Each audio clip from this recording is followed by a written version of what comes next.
જય હિન્દ વિદ્યાર્થી મિત્રો, મજામાં છો? આજે હું તમને ધોરણ 11 સાયન્સનું બાયોલોજી વિષય લઈશ. તો કે મારું નામ બાવળિયા શૈલેષ છે. હું ધોરણ 12 સાયન્સમાં અભ્યાસ કરું છું. શિક્ષક દિન નિમિત્તે હું ધોરણ 11 સાયન્સનું બાયોલોજી વિષય લઈશ. તો આજે આપણે જે વિદ્યાર્થીઓ આજના લેક્ચરમાં હાજર છે તે વિદ્યાર્થીઓ પોતાની એટેન્ડન્સ પુરાવે.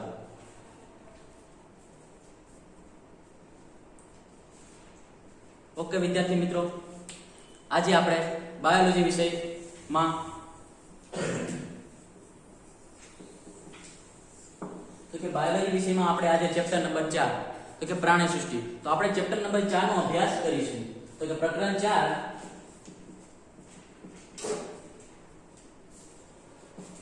જેનું નામ છે પ્રાણી સૃષ્ટિ.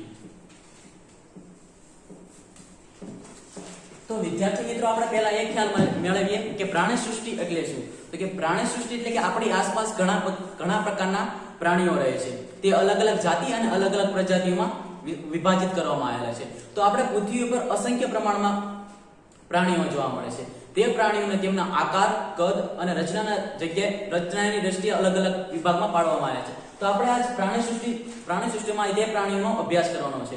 તો કે પ્રાણી સૃષ્ટિ ચેપ્ટરમાં આજે આપણે પ્રાણી સૃષ્ટિમાં આપણે કુલ 10 સમુદાયનો સમાવેશ કરવામાં આવ્યો છે. તે સમુદાય પૈકી આજ આપણે આઈએમપી જે પ્રશ્ન છે જે છે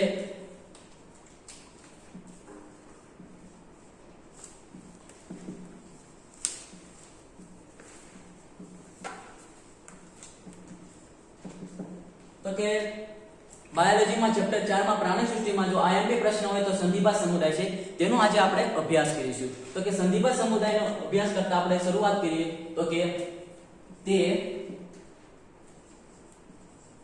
બધા સમુદાય પૈકી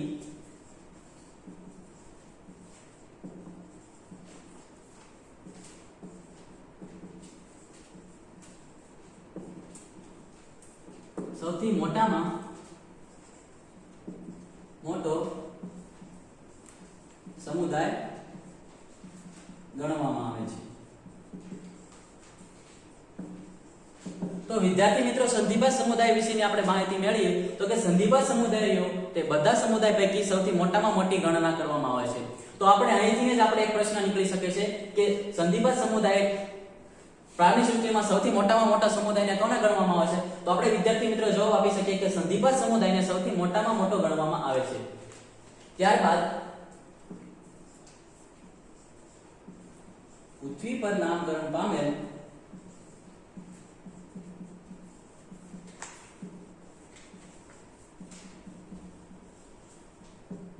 જાતિઓ પૈકી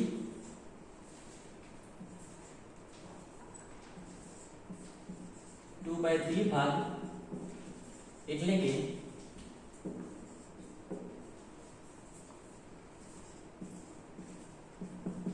66% થી પણ વધારે સંધિપાદ સમુદાય જોવા મળે છે. તો વિદ્યાર્થી મિત્રો, પ્રાણી સૃષ્ટિમાં સંધિપાદ સમુદાયમાં આપણે વાત કરીએ તો પૃથ્વી પર નામકરણ પામેલ તો કે પૃથ્વી પર જેટલા પ્રાણીઓનું નામકરણ પામેલ છે તે પૈકી તે જાતિઓ પૈકી 2/3 એટલે કે 2/3 ભાગ એટલે કે 66% થી પણ વધારે જાતિઓનો સમાવેશ આપણે સંધિપાદમાં કરવામાં આવે છે. ત્યારબાદ તેઓ મુખ્યત્વે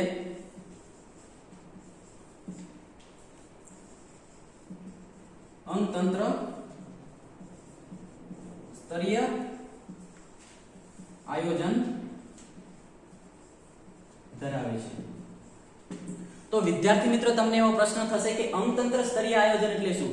તો વિદ્યાર્થી મિત્રો, અંગતંત્ર સ્તરીય આયોજન એટલે કે સંધિપાદ સમુદાયના પ્રાણીઓમાં સંપૂર્ણપણે અંગનો વિકાસ થયેલો જોવા મળે છે. શું જોવા મળે છે? સંપૂર્ણપણે અંગનો વિકાસ થયેલો જોવા મળે છે. તેના માટે તેને અંગતંત્ર સ્તરીય આયોજન કહેવામાં આવે છે. ત્યારબાદ તેઓ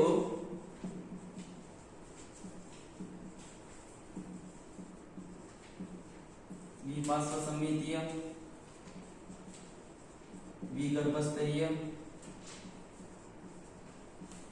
ખંડકીય, અને દેહ કોષ્ટક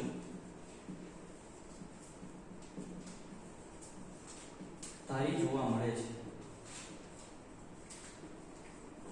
તો વિદ્યાર્થી મિત્રો અહીંયા તેઓ મુખ્યત્વે કેવા જોવા મળે છે તો કે દ્વિપાર્શ્વસમિતીય, દ્વિગર્ભસ્તરીય, ખંડકીય અને દેહ કોષ્ટકધારી જોવા મળે છે. તો વિદ્યાર્થી મિત્રો દ્વિપાર્શ્વસ્તરીય એટલે શું તો કે દ્વિપાર્શ્વસ્તરીય એટલે કે સંધિપા સમુદાયમાં સમાવેશ કરતા પ્રાણીઓ તે પ્રાણીઓને જ્યારે મધ્ય તેમના પ્રાણીઓના શરીરને જ્યારે મધ્ય અક્ષ એટલે કે વચ્ચેના ભાગમાંથી જ્યારે તેમને વિભાજિત કરવામાં આવે છે ત્યારે તે ડાબા અને જમણી બાજુ એમ બંને બાજુ વિભાજિત થાય છે, જેને દ્વિપાર્શ્વસમિતીય કહેવામાં આવે છે. શું કહેવામાં આવે છે વિદ્યાર્થી મિત્રો? દ્વિપાર્શ્વસમિતીય કહેવામાં આવે છે. ત્યારબાદ દ્વિગર્ભસ્તરીય, તો કે દ્વિગર્ભસ્તરીય કોને કહેવામાં આવે છે તો કે સંધિપાત સમુદાયમાં. શું તો કે સંધિપાત સમુદાયમાં વિકાસ પામતા પ્રાણીઓ છે તેઓમાં બે પ્રકારના ગર્ભ જોવા મળે છે, તો કે બહારનું બાહ્ય ગર્ભસ્તર અને અંદરનું અંતઃગર્ભસ્તર એમ બે પ્રકારના ગર્ભ ધારણ કરતા હોવાથી તેને દ્વિગર્ભસ્તરીય જોવા મળે છે. તો કે ખંડકીય, તો કે ખંડકીય કોને કહેવામાં આવે છે તો કે ખંડકીય, તો કે ઉદાહરણ તરીકે વીછી આપણે લઈએ તો કે વીછીના શરીર ઉપર ખંડો જોવા મળે છે. શું જોવા મળે છે વિદ્યાર્થી મિત્રો? ખંડો, જેના કારણે તેઓ ખંડકીય જોવા મળે છે અને તેઓ દેહકોષ્ઠધારી હોય છે. વિદ્યાર્થી મિત્રો જો તમને આ લેક્ચર સમજાતું હોય તો પોતાનો રિવ્યુ આપો અને એસએસ લઈ લો.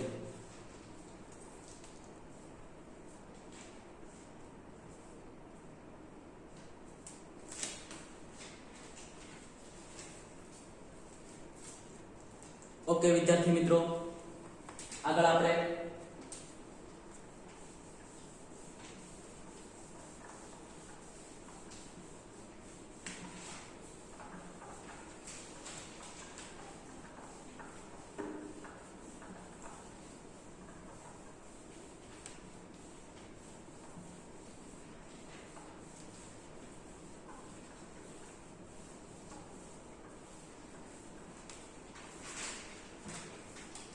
તો કે સંધિપાત સમુદાય છે તો કે સંધિપાત સમુદાયને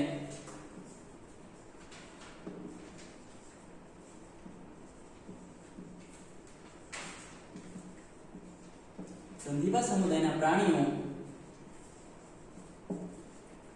ના શરીરને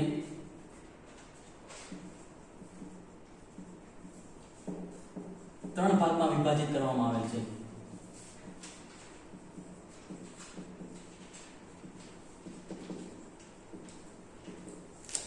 તો વિદ્યાર્થી મિત્રો આપણે કહીએ છે કે સંધિપાત સમુદાયના પ્રાણીઓ છે તો કે ત્રણ ભાગમાં વિભાજિત છે. કેટલા ભાગમાં વિભાજિત છે? મુખ્ય ત્રણ ભાગમાં. તો કે પ્રથમ જોઈએ તો આપણે શીર્ષ, તો કે પહેલા ભાગ કયો છે તો કે શીર્ષ છે. બીજો ભાગ કયો છે? ઉરસ. એમ ત્રીજો ભાગ ઉદર. એવી રીતે સંધિપાત સમુદાયના પ્રાણીઓ છે તેમને મુખ્યત્વે ત્રણ ભાગમાં વિભાજિત કરવામાં આવેલ છે. તો કે ત્રણ ભાગ કયા કયા? તો કે શીર્ષ, ઉરસ અને ઉદર એમ ત્રણ ભાગમાં વિભાજિત કરવામાં આવેલ છે. ત્યારબાદ આપણે તેઓમાં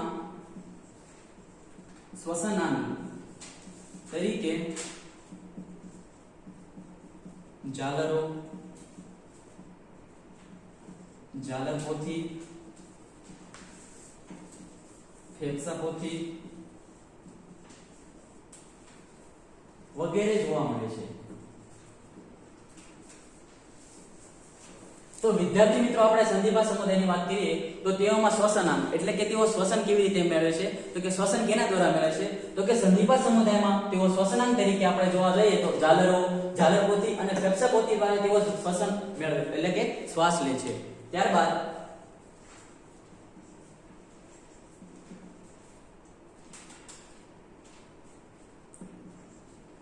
તેઓનું શરીર કાઇટિનયુક્ત કવચથી આવૃત જોવા મળે છે. વિદ્યાર્થી મિત્રો એ જોઈ શકીએ છીએ કે તેઓનું શરીર શેનાથી આવૃત જોવા મળશે તો તેનું શરીર કાઇટિનયુક્ત શેનાથી કાઇટિનયુક્ત કવચથી આવૃત હોય છે. તો આપણને એવો પ્રશ્ન પૂછી શકે કે સંધિપાત સમુદાયનું શરીર શેના દ્વારા આવૃત જોવા મળે છે તો કે સંધિપાત સમુદાયનું શરીર કાઇટિનયુક્ત કવચથી આવૃત જોવા મળે છે.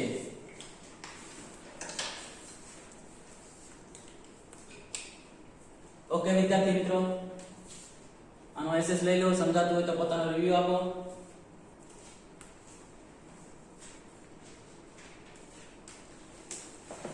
ઓકે.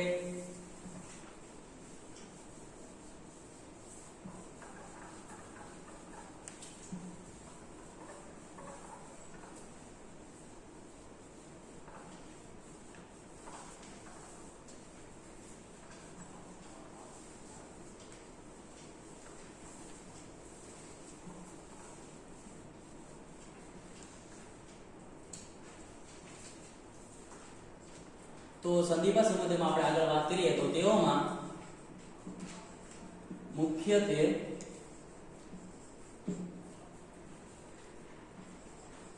ખુલ્લા પ્રકારનું રુધિરાભિસરણ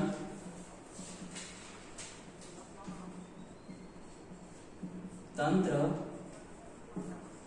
જોવા મળે છે.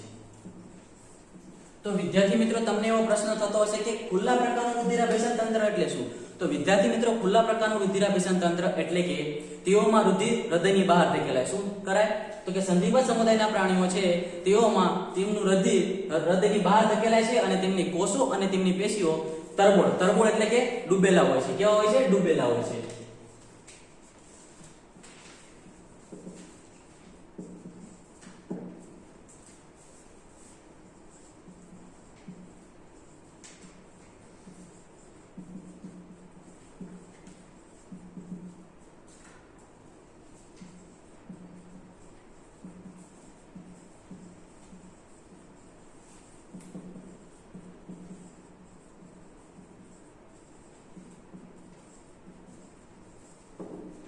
તો વિદ્યાર્થી મિત્રો આપણને એવો પ્રશ્ન પૂછી શકાય કે સંધિપા સમુદાય શેના દ્વારા તેમના ઉસર્ગ અંગ કયો જોવા મળે છે? તો કે સંધિપા સમુદાયના ઉસર્ગ અંગ માલપિત્તીય નલિકા જોવા મળે છે. શું જોવા મળે છે વિદ્યાર્થી મિત્રો?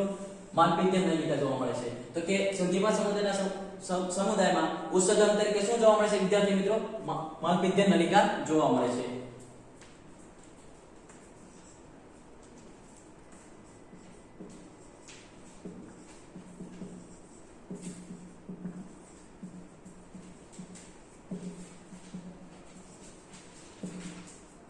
તો કે સંધિપાદ સમુદાયના પ્રાણીઓ છે તો કે સંધિપાદ સમુદાયના પ્રાણીઓમાં કેવો ફલન જોવા મળે છે? તો કે સંધિપાદ સમુદાયના પ્રાણીઓમાં અંતઃફલન જોવા મળે છે. શું જોવા મળે છે? અંતઃફલન. અને તેઓ મહદઅંશે કેવા હોય છે? અંડપ્રસ્વી હોય છે. તો વિદ્યાર્થી મિત્રો પ્રાણી સૃષ્ટિમાં આપણે વાત કરી રહ્યા છે સંધિપાદ સમુદાયની. તો કે સંધિપાદ સમુદાયમાં તેઓમાં ફલન કઈ રીતે જોવા મળે છે? તેઓમાં ફલન અંતઃફલન જોવા મળે છે. જ્યારે તેઓ મહદઅંશે કેવા હોય છે? અંડપ્રસ્વી હોય છે. કેવા હોય છે? અંડપ્રસ્વી. અંડપ્રસ્વી એટલે વિદ્યાર્થી મિત્રો ઈંડામુક્ત પ્રાણીઓ. કેવા? ઈંડામુક્ત પ્રાણીઓ.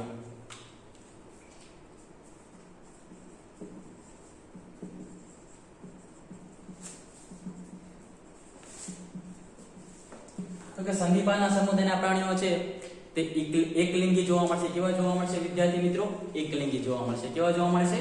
એકલિંગી.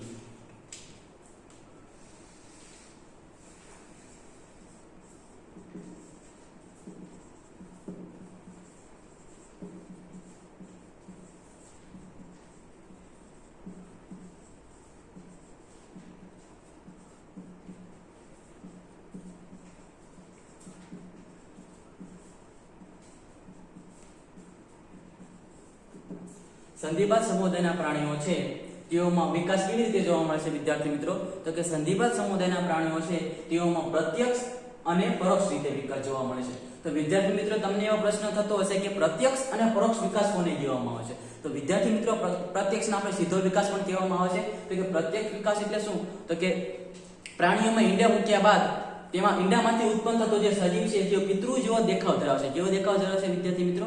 પિતૃ જેવો જ દેખાવ ધરાવે છે. જેને શું કહેવામાં આવે છે? આપણે પ્રત્યક્ષ વિકાસ કહેવામાં આવે છે. શું વિદ્યાર્થી કહેવામાં આવે છે? પ્રત્યક્ષ વિકાસ કહેવામાં આવે છે. હવે પરોક્ષ વિકાસ એટલે શું? તો કે પરોક્ષ વિકાસ એટલે કે પ્રાણીઓમાં ઈંડામાંથી મુક્ત થતો સજીવ. શું? તો કે પ્રાણીઓમાં ઈંડામાંથી મુક્ત થતો સજીવ છે તે પિતૃ જેવો દેખાવ ધરાવતો હોય. કેવો દેખાવ નો ધરાવતો હોય? પિતૃ જેવો દેખાવ નો ધરાવતો, પરંતુ તેની ડિંભીય અવસ્થામાં. કઈ અવસ્થામાં? તેની ડિંભીય અવસ્થામાં તે પિતૃના આકાર જેવો દેખાય છે. કેવો દેખાય છે વિદ્યાર્થી મિત્રો? પિતૃઓના આકાર જેવો દેખાય છે. ઓકે વિદ્યાર્થી મિત્રો આનો એસેસ લઈ લો. સમજાતો હોય તો પોતાનો રિવ્યુ આપો.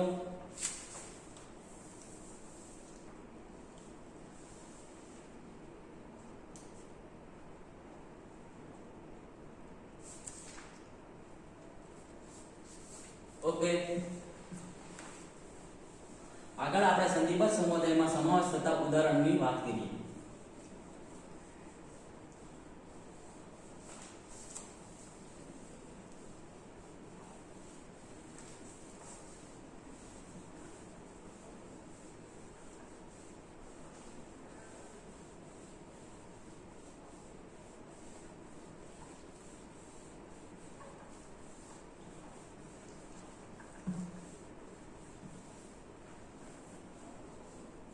ઓકે વિદ્યાર્થી મિત્રો, હવે આપણે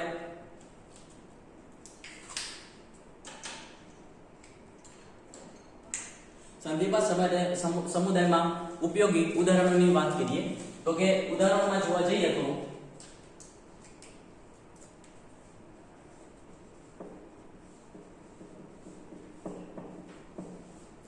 તો કે પ્રથમ ઉદાહરણમાં આપણે આર્થિક રીતે ઉપયોગી.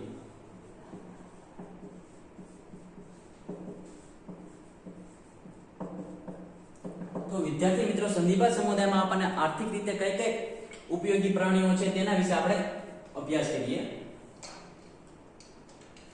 તો કે આર્થિક રીતે ઉપયોગી કીટકોમાં આપણે સમાવેશ મધમાખી.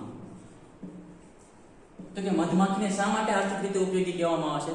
તો કે મધમાખી છે જેના મધપોડામાંથી મધ લેવામાં આવે છે, તે મધના કારણે તે ઔદ્યોગિક ક્ષેત્રે અને ઔષધિ ક્ષેત્રે આપણને ખૂબ જ ઉપયોગી બને છે, તેના કારણે તે આર્થિક રીતે ઉપયોગી છે. ત્યારબાદ આપણે રેશમનો કીડો. રેશમનો કીડો છે તે રેશમ આપતી કીટક છે. ત્યારબાદ લાખ આપતી કીટક એટલે કે લાખનો કીડો.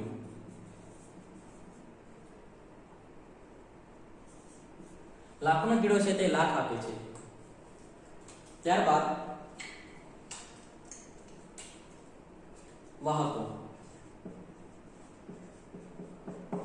તો વિદ્યાર્થી મિત્રો, વાહકો એટલે શું? તો કે રોગનું વહન કરતા. શું? રોગનું વહન કરતા. તો કે રોગનું વહન કરતા કીટકોમાં આપણે અભ્યાસ કરીએ તો રોગનું વહન કરતા કીટકોમાં એનોફિલિસ,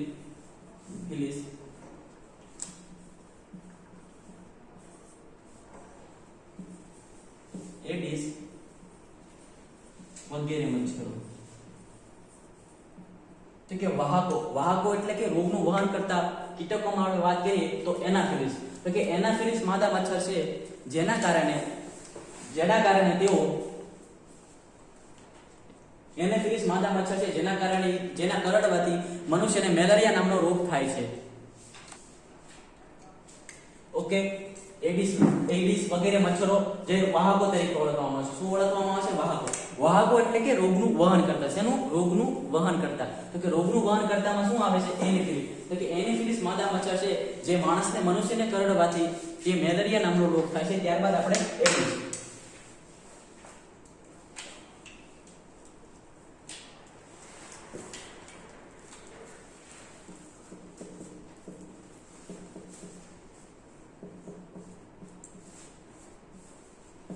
ટોળામાં રહેતા અને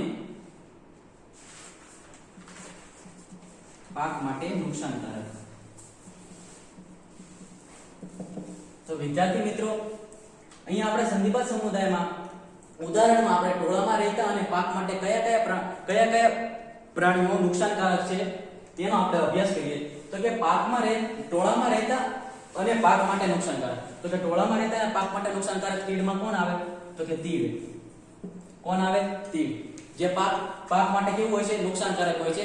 જે પાકને નુકસાન કરે છે, પાકના પરણાને તે ખાઈ જાય છે અને તે ટોળામાં જ રહે છે. ત્યારબાદ આપણે વાત કરીએ જીવંત અશ્મિ. તો વિદ્યાર્થી મિત્રો, જીવંત અશ્મિ એટલે શું? તો કે જીવંત અશ્મિ એટલે કે જે પ્રાણીઓના મૃતદેહ એટલે કે હાડપિંજર સાચવવામાં આવે છે જેને જીવંત અશ્મિ કહેવામાં આવે છે. તો કે જીવંત અશ્મિઓના ઉદાહરણમાં આપણે જોઈએ તો કે જીવંત અશ્મિના ઉદાહરણમાં કિંગ ક્રેબ. તો કે જીવંત અશ્મિના ઉદાહરણમાં આપણે કિંગ ક્રેબનો સમાવેશ થાય છે. જ્યારે વનસ્પતિની વાત કરીએ તો કે વનસ્પતિમાં જીવંત અશ્મિમાં શેનો સમાવેશ કરવામાં આવે છે? તો કે વનસ્પતિમાં જીવંત અશ્મિનો આપણે વડનો ઉપયોગ કરી શકીએ. શા માટે? તો કે વડવાયુના આપણે સાચવવામાં આવે છે. શું આવે છે? સાચવવામાં આવે છે. તે માટે તેને જીવંત અશ્મિમાં આપણે સમાસ કરીએ. જ્યારે વનસ્પતિનું આપ્યું હોય ત્યારે આપણે જીવંત અશ્મિમાં વર્ડનો ઉપયોગ કરી શકીએ.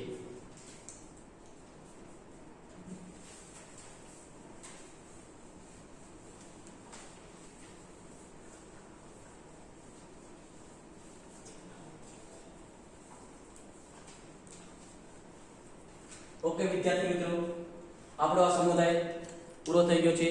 આપણે એકવાર તેનું રિવિઝન કરી લઈએ. તો કે સંધિપાદ સમુદાય, પ્રાણી સૃષ્ટિમાં કુલ કેટલા સમુદાય જોવા મળશે વિદ્યાર્થી મિત્રો? તો કે પ્રાણી સૃષ્ટિમાં કુલ 10 સમુદાય જોવા મળશે. કેટલા જોવા મળે છે? 10 સમુદાય. તેમાંનો સૌથી આઈએમપી પ્રશ્ન કયો છે? તો કે સંધિપાદ સમુદાય. તો કે આપણે સંધિપાદ સમુદાય વિશે આપણે ભણ્યા. તો કે સંધિપાદ સમુદાયમાં શું શું જોવા મળે છે? તો કે સંધિપાદ સમુદાય છે તે સૌથી મોટામાં મોટો સમુદાય માનવામાં આવે છે. તો કે પ્રાણી સૃષ્ટિમાં સમાવેશ કેટલા 10 સમુદાય છે, તે પૈકી સૌથી મોટામાં મોટો સમુદાય માનવામાં આવતો હોય તો તે સંધિપાદ સમુદાયને માનવામાં આવે છે. ત્યારબાદ પૃથ્વી પર નામકરણ પામેલ. શું? તો કે પૃથ્વી પર નામકરણ પામેલ જાતિઓ પૈકી, કે પૃથ્વી પર નામકરણ પામેલ જાતિઓ પૈકી કે પૃથ્વી પર જેટલા પ્રાણીઓનું નામકરણ પામેલ છે તે પૈકી 2/3 ભાગ, તો કે 2/3 ભાગ અથવા તો 66% જેટલા 66% અથવા તેનાથી વધારે પ્રાણીઓ સંધિપાદમાં સમાવેશ કરવામાં આવે છે. કેનો સમાવેશ કરવામાં આવે છે? સંધિપાદની જાતિઓ જોવા મળે છે. જેની જોવા મળે છે વિદ્યાર્થી મિત્રો? સંધિપાદની જાતિઓ જોવા મળશે. ત્યારબાદ તેઓ અંગતંત્ર સ્તરીય આયોજન ધરાવે છે. તો વિદ્યાર્થી મિત્રો આપણે ભણ્યા કે અંગતંત્ર સ્તરીય આયોજન કોને કહેવામાં આવે છે? તો કે અંગતંત્ર સ્તરીય આયોજન આપણે કહી શકીએ કે સંધિપાદ સમુદાયમાં સંપૂર્ણપણે શેનો વિકાસ થયેલો જોવા મળશે વિદ્યાર્થી મિત્રો? અંગનો વિકાસ થયેલો જોવા મળશે. કેનો વિકાસ થયેલો જોવા મળશે વિદ્યાર્થી મિત્રો? અંગનો વિકાસ થયેલો જોવા મળશે. તે માટે આપણે તેને શું કહી શકીએ? અંગતંત્ર સ્તરીય. ત્યારબાદ આપણે દ્વિપાર્શ્વ સમિતિય.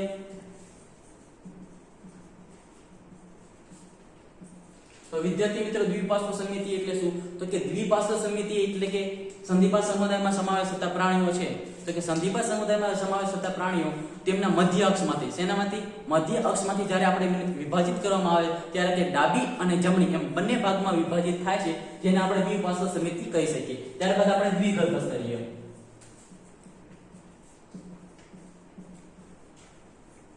તો વિદ્યાર્થી મિત્રો દ્વિગર્ભ સ્તરીય એટલે શું? તો કે દ્વિગર્ભ સ્તરીય એટલે કે તેઓમાં 2 ગર્ભસ્તર જોવા મળે છે. કેવા જોવા મળે છે વિદ્યાર્થી મિત્રો? 2 ગર્ભસ્તર. આપણે અહીંયા જોઈએ કે તો કે બહારનું બાહ્ય ગર્ભસ્તર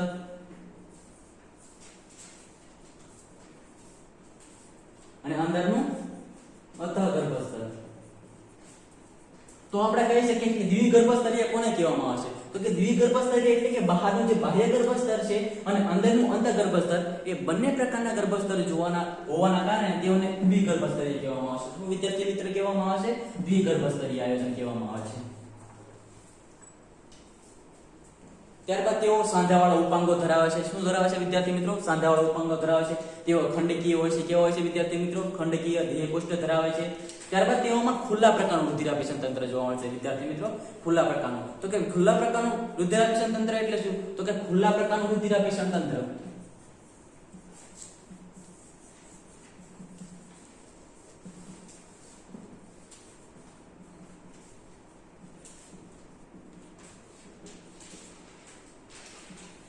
તો કે ખુલ્લા પ્રકારનું રુધિરાભિસરણ તંત્ર એટલે કે હૃદયમાં રુધિર છે હૃદયની બહાર ધકેલાય. શું વિદ્યાર્થી મિત્રો? હૃદય છે રુધિર છે હૃદયની બહાર ધકેલાય છે અને તેઓમાં કોષો અને પેશીઓ તરબોળ એટલે વિદ્યાર્થી મિત્રો શું થાય? તરબોળ એટલે કે ડૂબેલા હોય છે. કેવા હોય છે વિદ્યાર્થી મિત્રો? ડૂબેલા હોય છે.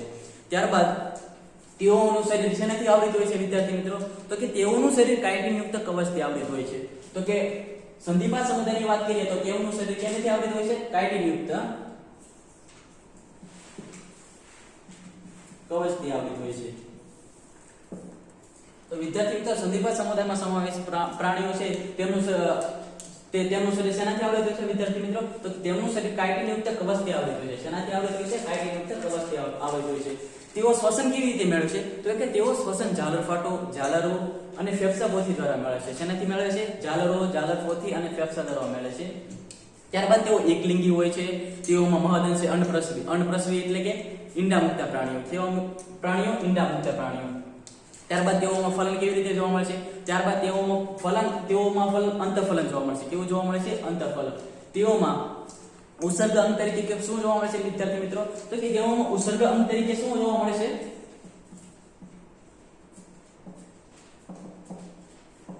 માલપીધ્યન નલિકા જોવા મળે છે. શું વિદ્યાર્થી મિત્રો જોવા મળે છે? માલપીધ્યન નલિકા જોવા મળે છે. તો કે સંધિપાદ સમુદાયમાં સમાવેશ પ્રાણીઓમાં ઉત્સર્ગ અંગ તરીકે શું જોવા મળશે વિદ્યાર્થી મિત્રો? માલપીધ્યન નલિકા જોવા મળે છે.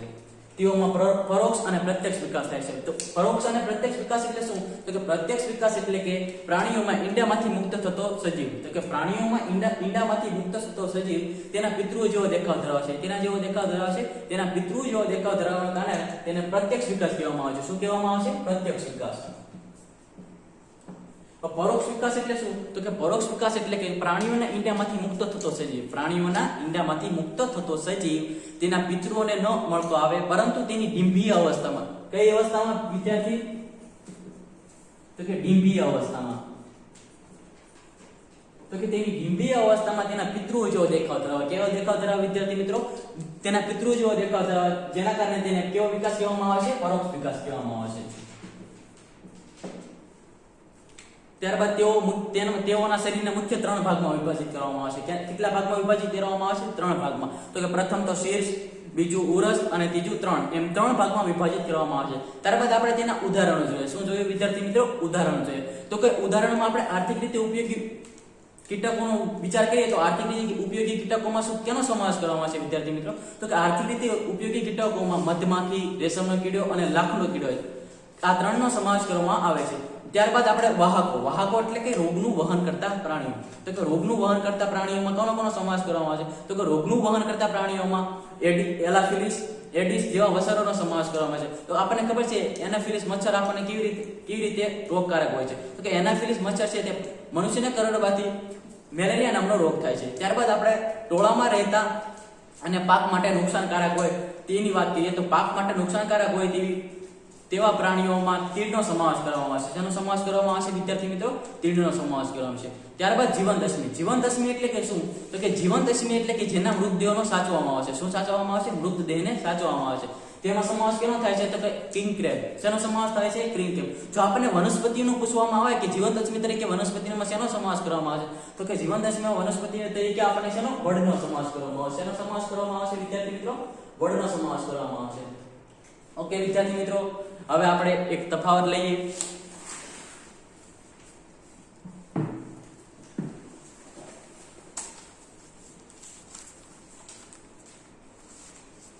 જો વિદ્યાર્થી મિત્રો સમજાતું હોય તો પોતાનો રિવ્યુ આપો.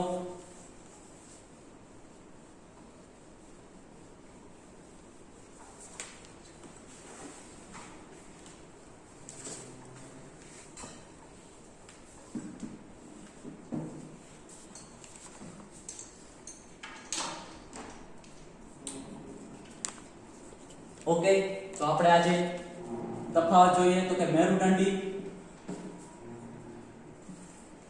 અને અમેરુદંડી. તો વિદ્યાર્થી મિત્રો આપણને એવો પ્રશ્ન થાય કે મેરુદંડી પ્રાણીઓ અને અમેરુદંડી પ્રાણીઓ કોને કહેવામાં આવે છે? તો કે મેરુદંડી પ્રાણીઓ એટલે કે જે મેરુદંડ ધરાવતા હોય. શું ધરાવતા હોય? તો કે મેરુદંડ હાજર હોય તેને મેરુદંડી પ્રાણીઓ કહેવામાં આવે છે. અને અમેરુદંડી પ્રાણીઓ કોને કહેવામાં આવે છે વિદ્યાર્થી મિત્રો? તો કે અમેરુદંડી પ્રાણીઓ એટલે કે જેઓમાં મેરુદંડ ગેરહાજર જોવા મળે છે તેને અમેરુદંડી પ્રાણીઓ કહેવામાં આવે છે. તો વિદ્યાર્થી મિત્રો તેના લક્ષણોના આધારે આપણે લખીએ કે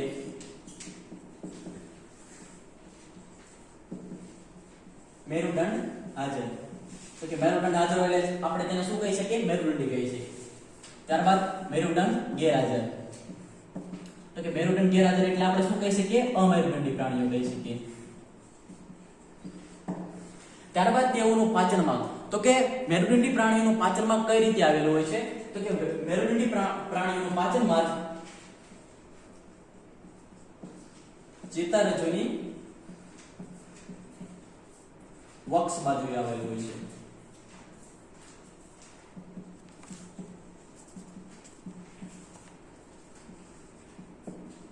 તો કે મેરુદંડીમાં આપણે અભ્યાસ કરીએ તો કે મેરુદંડીમાં આપણે જોવા જઈએ તો કે મેરુદંડી પ્રાણીનો પાચન માર્ગ ક્યાં આવેલો હોય છે? તો કે મેરુદંડી પ્રાણીનો પાચન માર્ગ ચેતારજ્જુની કઈ બાજુ આવેલો છે? વક્ષ બાજુ આવેલો. કઈ બાજુ આવેલો હોય છે? વક્ષ બાજુ.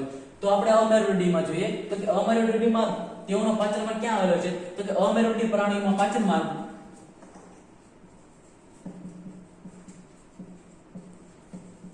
ચેતારજ્જુની પૃષ્ઠ બાજુ આવેલો હોય છે. ક્યાં આવેલો હોય છે?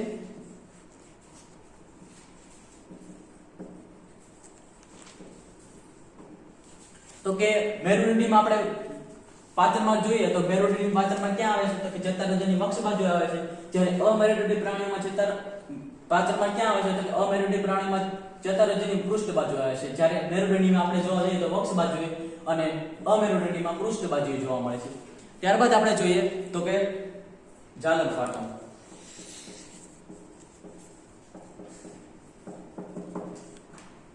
તો કે મેરુદંડી પ્રાણીઓમાં ઝાલર ફાટો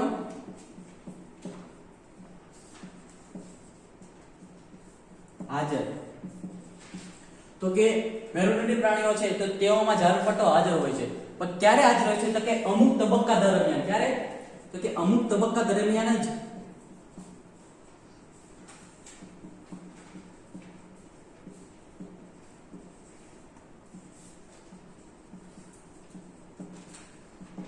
તો કે મેરુદંડી પ્રાણીઓ છે તો કે મેરુદંડી પ્રાણીઓમાં ઝાલર ફાટો. તો કે મેરુદંડી પ્રાણીઓમાં ઝાલર ફાટો ક્યારે તો મેરુદંડી પ્રાણીઓમાં ઝાલર ફાટો હાજર હોય છે. શું હોય છે વિદ્યાર્થી મિત્રો? ઝાલર ફાટો હાજર હોય છે, પણ ક્યારે હોય છે? જ્યારે અમુક તબક્કા દરમિયાન જ જોવા મળશે. ક્યારે જોવા મળશે વિદ્યાર્થી મિત્રો? અમુક તબક્કા દરમિયાન જ જોવા મળશે, જ્યારે અમેરુદંડીમાં ગેરહાજર જોવા મળશે. શું વિદ્યાર્થી મિત્રો જોવા મળે છે? ગેરહાજર.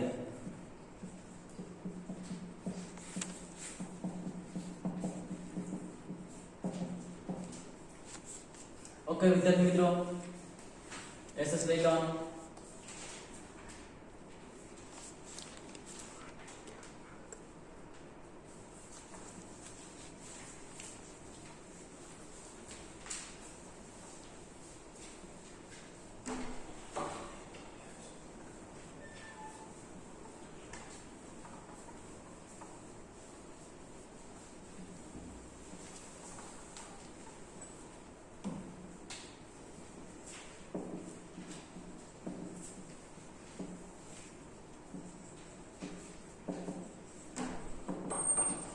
તો આગળ આપણે વાત કરીએ કે મેરુદંડી.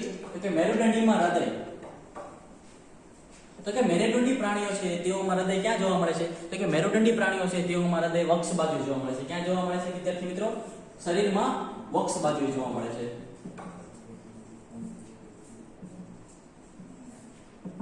તો કે મેરુદંડી પ્રાણીઓ છે તેઓમાં હૃદય ક્યાં જોવા મળે છે વિદ્યાર્થી મિત્રો? તો કે મેરુદંડી પ્રાણીઓ છે તેઓમાં શરીરના વક્ષ બાજુ જોવા મળે છે. ક્યાં જોવા મળશે વિદ્યાર્થી મિત્રો?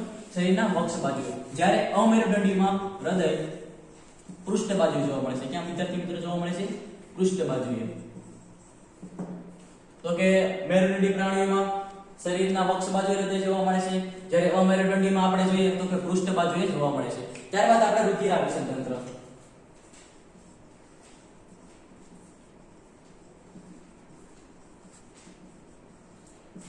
તો કે મેરુદંડી પ્રાણીઓમાં બંધ પ્રકારનું રુધિરાભિસરણ તંત્ર જોવા મળે છે. કેવું જોવા મળે છે વિદ્યાર્થી મિત્રો? બંધ પ્રકારનું.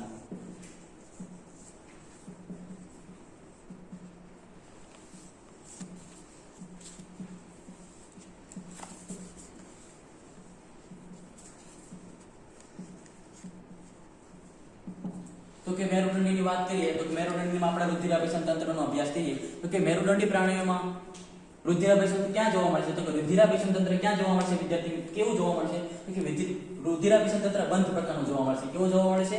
બંધ પ્રકારનું. જ્યારે આપણે અમેરુદંડીની વાત કરીએ તો અમેરુદંડીમાં બંધ પ્રકારનું, ખુલ્લું અથવા તો ગેરહાજર જોવા મળશે. કેવું જોવા મળશે વિદ્યાર્થી મિત્રો? ગેરહાજર. મેરુદંડીની વાત કરીએ તો મેરુદંડીમાં રુધિરાભિસરણ તંત્ર કેવું જોવા મળશે? બંધ પ્રકારનું જોવા મળશે. જ્યારે અમેરુદંડી પ્રાણીઓ છે તો કે અમેરુદંડી પ્રાણીઓમાં બંને જોવા મળે છે. તો કે બંધ જોવા મળે છે, ખુલ્લું જોવા મળે છે અને ગેરહાજર પણ જોવા મળે છે. ત્યારબાદ આપણે જોવા જઈએ ચેતાતંત્ર. તો કે મેરુદંડી પ્રાણીઓમાં ચેતાતંત્ર કેવું જોવા મળે છે તો કે મેરુદંડી પ્રાણીઓમાં ચેતાતંત્ર પોલું જોવા મળે છે. કેવું જોવા મળે છે વિદ્યાર્થી મિત્રો? પોલું જોવા મળે છે.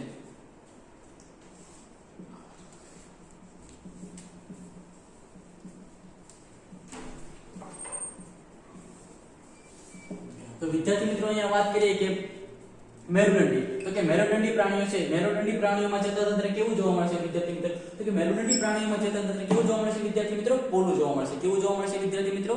પોલું જોવા મળશે. ત્યારબાદ આપણે અમેરુદંડીમાં જોઈએ તો અમેરુદંડીમાં કેવા પ્રકારનું ચેતાતંત્ર જોવા મળે છે તો કે અમેરુદંડીમાં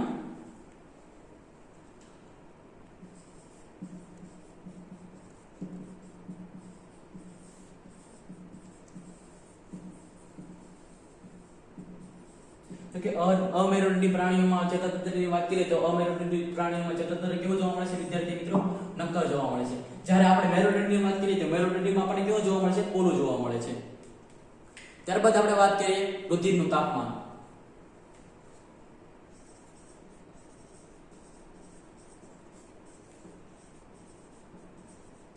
તો કે મેરુદંડી પ્રાણીઓ છે તો કે મેરુદંડી પ્રાણીઓમાં કેવા પ્રકારનું તાપમાન જોવા મળે છે?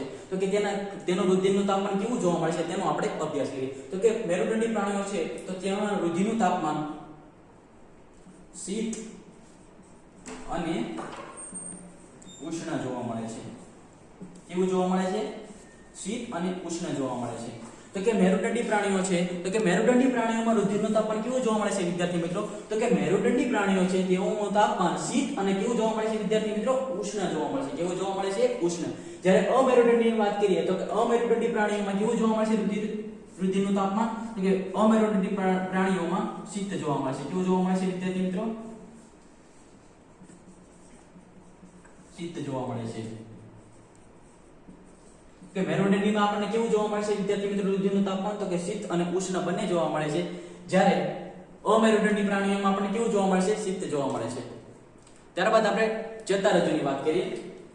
વિદ્યાર્થી મિત્રો સમજાતું હોય તો પોતાનો રિવ્યુ આપો અને તેનો એસએસ લઈ લો.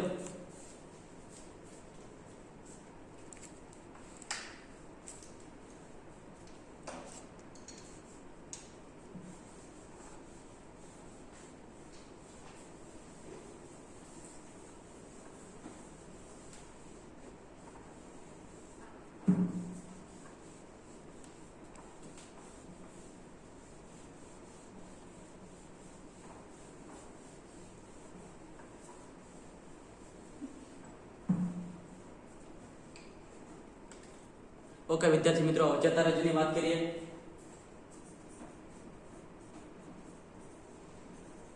તો કે મેરુદંડી પ્રાણીમાં કેવા પ્રકારનું ચેતારજ્જુ જોવા મળે છે? તો કે મેરુદંડી પ્રાણીઓમાં ચેતારજ્જુ એકાકી પૃષ્ઠ અને ચેતાકંદ વિહીન હોય છે. કેવું હોય છે વિદ્યાર્થી મિત્રો? એકાકી પૃષ્ઠ અને ચેતાકંદ વિહીન હોય છે.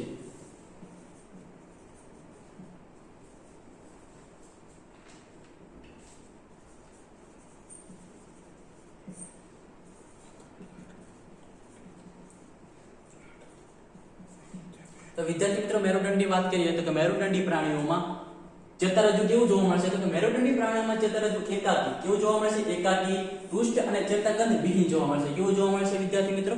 ચેતાકંદ વિહીન જોવા મળશે. જ્યારે આપણે અમેરુદંડની વાત કરીએ તો અમેરુદંડી પ્રાણીઓમાં ચેતારજ્જુ કેવું જોવા મળશે? તો કે બેવડું, વક્ષ અને ચેતાકંદ વિહીન, ચેતાકંદ યુક્ત. તો વિદ્યાર્થી મિત્રો મેરુદંડી પ્રાણીઓમાં આપણને કેવું ચેતારજ્જુ જોવા મળતું? તો કે મેરુદંડી પ્રાણીઓમાં આપણને એકાકી પૃષ્ઠ અને ચેતાકંદ વિહીન જોવા મળશે. કેવું જોવા મળતું વિદ્યાર્થી મિત્રો? ચેતાકંદ વિહીન જોવા મળતું. જ્યારે આપણે અમેરુદંડીની વાત કરીએ તો અમેરુદંડીમાં આપણને કેવું જોવા મળશે? બેવડું, વક્ષ અને ચેતાકંદ યુક્ત જોવા મળશે. કેવું જોવા મળશે વિદ્યાર્થી મિત્રો? ચેતાકંદ યુક્ત જોવા મળશે. તો આપણે આજે મેરુદંડી અમેરુદંડી નો તફાવત જોયો અને સંધિપાદનો સંધિપાદનો આપણે અભ્યાસ કર્યો. તો આજનું લેક્ચર આપણે અહીંયા સુધી રાખીએ છીએ. જય હિન્દ. જય હિન્દ વિદ્યાર્થી મિત્રો. ઘણા આપણે સતત છે એ શિક્ષકોના માર્ગદર્શન નીચે છે અભ્યાસ કરતા હોઈએ છીએ. તો કે આજે આજનો જે પર્વ જે છે કે શિક્ષક અને શિષ્ય વિશે વચ્ચે તો કે એ પર્વને છે આપણે અત્યારે ઓનલાઈન માધ્યમથી ઉજવી રહ્યા છીએ. તો સંત કૃપા વિદ્યાલય અને હું પરમાર કાજલ બાયોલોજી વિષય શિક્ષક તરીકે છે શૈલેષ જે ધોરણ 11 નું બાયોલોજી અત્યારે છે ભણાવ્યું એ બદલ છે તમારો હૃદયપૂર્વક છે એ આભાર માનું છું. તે તેમના જીવનમાં ખૂબ જ સારી એવી પ્રગતિ કરે. આભાર.